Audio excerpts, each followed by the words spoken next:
ओम अज्ञानतिमिरन्धस्य ज्ञानाञ्जनशलाखया चक्षुरुन्मीलितं येन तस्मै श्रीगुरुवे नमः।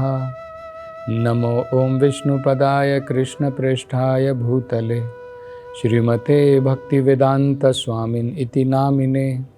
नमस्ते सरस्वती देवे गौरवाणी प्रचारिणे निर्विशेषा शून्यवादी पाश्चात्यदेशतारिणे।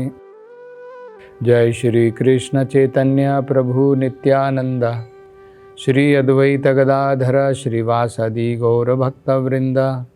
हरे कृष्णा कृष्ण कृष्णा हरे हरे, हरे राम राम राम हरे हरे।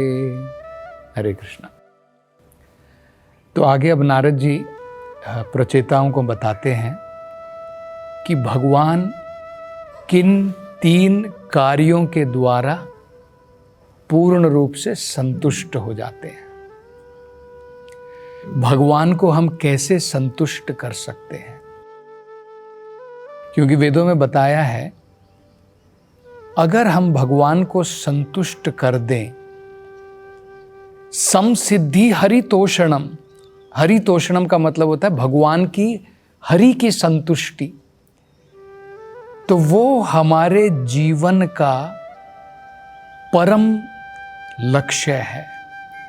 अगर हम भगवान की संतुष्टि कर दें, तो यहाँ पर नारद जी 3 बड़ी महत्वपूर्ण चीजें बताते हैं जिनके द्वारा हम भगवान की संतुष्टि कर सकते हैं। पहला वो कहते हैं दयाया सर्वभूतेषु। जब व्यक्ति ऐसी चेतना पर पहुंच जाता है जिस चेतना में उसके हृदय में सभी जीवों के लिए दया होती है, जब वो सभी जीवों को बराबर दृष्टि से भी देखता है और सभी जीवों के लिए उसके हृदय में दया है। और सबसे महत्वपूर्ण दया का लक्षण क्या होता है, ये भी बड़ा महत्वपूर्ण है समझना। एक आदमी अगर नदी में डूब रहा है तो उसके वस्त्रों को बचाना कोई बहुत बड़ी बात नहीं है। अगर आदमी डूब गया और आपने उसके वस्त्रों को बचा लिया तो कोई बड़ी बात नहीं है, व्यक्ति तो डूब गया। अगर हम उसके वस्त्रों के समेत उस व्यक्ति को बचा सकते हैं, वो महत्वपूर्ण है। तो इसी प्रकार से भगवत गीता में बताया है दया केवल शरीर के लिए नहीं होनी चाहिए, क्योंकि शरीर तो एक वस्त्र के बराबर है। इसके अंदर में जो आत्मा है उसके लिए दया होनी चाहिए। तो ये अत्यंत महत्वपूर्ण है कि दया का असली अर्थ होता है जब हम आत्मा को इस भौतिक कष्टों से उसका निवारण कर सकें। वो सबसे बड़ी दया है जीव के ऊपर। मान लीजिए एक गरीब आदमी है, आप उसको भोजन देते हैं, बहुत बढ़िया बात है, पुण्य का कार्य है। उस व्यक्ति के तात्कालिक जो कष्ट हैं, उस समय के जो कष्ट हैं वो दूर हो सकते हैं, उसकी भूख दूर हो सकती है। लेकिन जब तक ये शरीर रहेगा तब तक भौतिक कष्ट, 3 प्रकार के जो क्लेश बताए जाते हैं, भौतिक क्लेश, आदि आत्मिक क्लेश, आदि भौतिक क्लेश, आदि देविक क्लेश, ये तीनों क्लेश हमेशा रहेंगे जब तक ये शरीर है। आदि आत्मिक क्लेश का मतलब होता है जो क्लेश हमारा स्वयं का शरीर और मन हमें प्रदान करता है। कई बार मन के अंदर में अशांति होती है, बहुत सारे टेंशन होते हैं, उससे हमें कष्ट होता है, हम परेशान हो जाते हैं। कई बार शरीर अनेकों प्रकार की बीमारियों से घिर जाता है, उसके द्वारा हमें कष्ट होता है। तो जो कष्ट हमें हमारा ही मन, हमारा ही शरीर प्रदान करता है, उसे कहते हैं आदि आत्मिक क्लेश। दूसरा होता है आदि भौतिक क्लेश, जो कष्ट हमें दूसरे जीव प्रदान करते हैं। जैसे आप कहीं पर बैठे हैं, मच्छर काटते हैं, मक्खी आपको तंग करती है, कॉकरोच आपको तंग करते हैं, आप कहीं पर गली में जा रहे हैं, कुत्ता आपके पीछे भागता है, या फिर आपका पड़ोसी आपको कष्ट देता है, आपके कई बार परिवार के स्वजन लोग हमको अनेकों प्रकार की दुविधाओं में डाल देते हैं, हमारे दुश्मन होते हैं, हमारे कंपनी के ही लोग हमारे साथ में कंपटीशन करते हैं। तो इस प्रकार से जो कष्ट हमें दूसरों के द्वारा प्राप्त होते हैं, उसे आदि भौतिक क्लेश कहते हैं। इसी प्रकार से आदि दैविक क्लेश भी होते हैं। आदि दैविक क्लेश का मतलब होता है वो कष्ट जो प्रकृति के द्वारा हम भोगते हैं। जैसे कई बार भूकंप आ जाता है, कई बार ज्वालामुखी फट जाता है, कई बार सुनामी आ जाती है। तो ये अनेकों प्रकार के बाढ़ आ जाना, बहुत अत्यधिक बारिश होना, अकाल पड़ जाना, सूखा पड़ जाना, इससे बहुत सारे लोग मर भी जाते हैं। तो ये जो कष्ट प्रकृति के द्वारा हम भोगते हैं, उसे कहते हैं आदि दैविक क्लेश। तो ये अनेकों प्रकार के क्लेश हम इस भौतिक संसार में भोगते हैं, जो इस शरीर के कारण होते हैं। तो जब तक शरीर रहेगा, हमारा भौतिक संसार में चक्कर बना रहेगा, हमारी यात्रा रहेगी, और तब तक ये अनेकों प्रकार के क्लेश भोगते हैं। भगवद गीता में और 4 प्रकार के भी दुख बताए गए हैं। जन्म, जब हम जन्म लेते हैं, वो भी दुख से भरा होता है। जब हमारी मृत्यु होती है, वो भी दुखदायी होती है। बीमारियां आती हैं, बुढ़ापा आता है, ये भी 4 प्रकार के जन्म, मृत्यु, जरा, व्याधि, ये कष्ट भी हम शरीर के कारण ही भोगते हैं। तो सबसे बड़ी दया जीव के ऊपर हम तब कर सकते हैं जब उस जीव को, जब उस आत्मा को इस भौतिक शरीर से जो हमें कष्ट प्रदान करती है, जब इससे हमें छुटकारा प्राप्त हो जाए, तो उससे बड़ी दया कोई नहीं है। क्योंकि उसके द्वारा हमें सनातन शरीर की प्राप्ति होती है। ऐसा शरीर प्राप्त हो जाएगा जिसका कोई जन्म नहीं, जिसकी कोई मृत्यु नहीं, सत्य, चित्त और आनंद स्वरूप शरीर की प्राप्ति हो जाती है। तो नारद मुनि कह रहे हैं कि भगवान की संतुष्टि हम कैसे कर सकते हैं। सबसे पहला, दयाय सर्वभूतेषु, जब हम सभी जीवों के ऊपर दया करते हैं, मतलब अगर हम भगवान की भक्ति का प्रचार करते हैं, भगवान के नाम का जप करते हैं, मनुष्यों को, तो जिसने मनुष्य का शरीर धारण किया है उनकी तो भलाई है ही, जानवरों की भी भलाई है, पेड़ पौधों की भी भलाई है। भगवान के नाम का जब हम जप करते हैं, पेड़ पौधे और जानवर, पक्षीगण, सबको आध्यात्मिकता की भलाई की प्राप्ति होती है। वो भी आध्यात्मिक जीवन में प्रगति कर सकते हैं। तो ये सबसे पहला है। दूसरा कहते हैं संतुष्ट येन केन वा,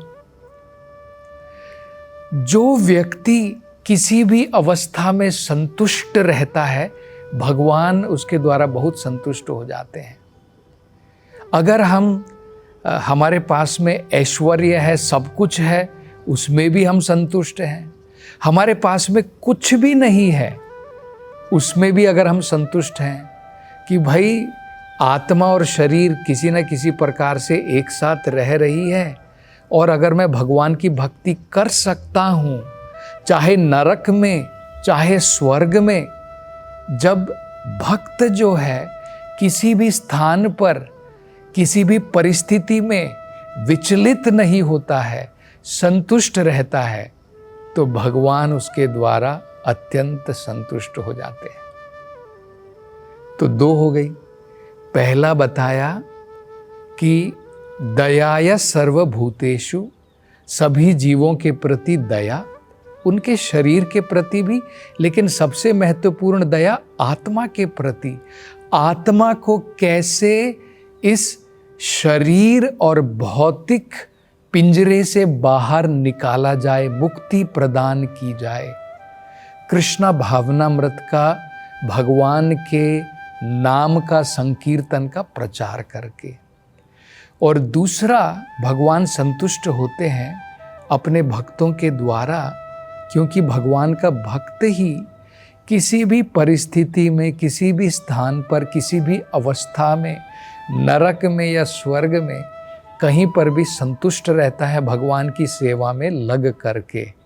उससे भी भगवान अत्यंत प्रसन्न होते हैं, बहुत संतुष्ट होते हैं।